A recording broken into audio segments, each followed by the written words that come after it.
once a day that I would pray for you. I'd go and misbehave just so you'd notice too. Sneaking looks up and down from across the room. Damn, what a hell of a view. I feel good, you look great, I like you, I can't wait. A first time, a first date, you're so fine, I'm so late. You sip wine, I drink straight, don't waste time to my place. I feel my heart erase, so catch me if I fall.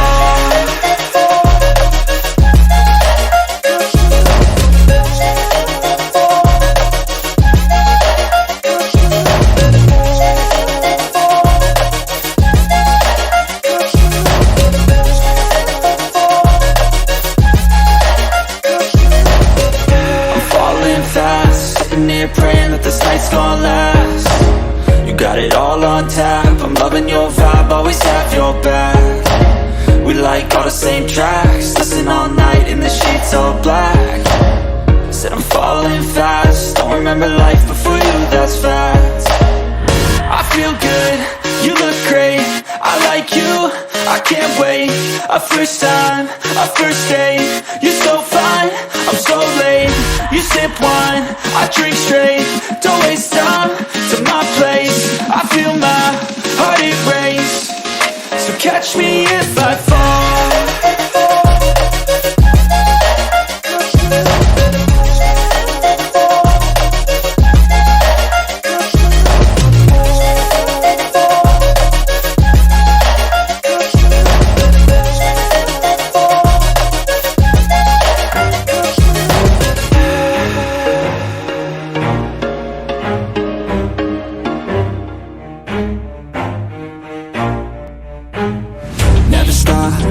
If I want it, gotta make to myself a promise. I won't quit, keep going till I got it. I won't give up till I'm on top. Yo, no, I ain't the type to give up. If I do something, man, I do it till I get what I want. I turn a business out of nothing into something I love. I got a poker face, but honestly, I'm not one to bluff. I flip a switch, never miss, man, I always stay up. Don't let them see you, bitch, always have a plan to stay tough. This life ahead of you ain't easy, it was built to be rough. But that's what makes a personality, is tragedy, bruh.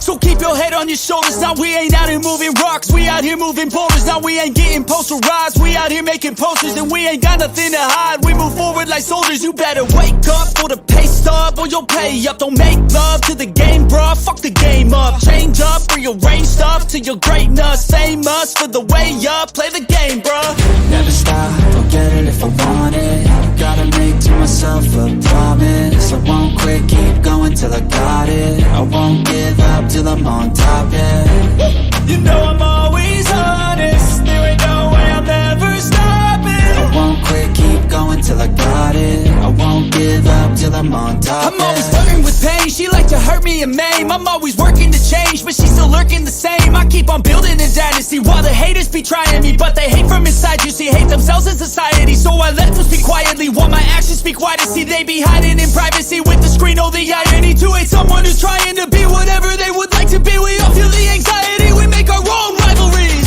Yo, so where is all the positivity? I feel like we all just hate on everything, it's killing me. Thoughts build quick, causing different possibilities. Negative thoughts will cause different disabilities. So do better, work hard under pressure. If you got no time, work smarter than ever. Don't ever let them tell you that you can't never say never. And turn your mind into the truest of go-getters.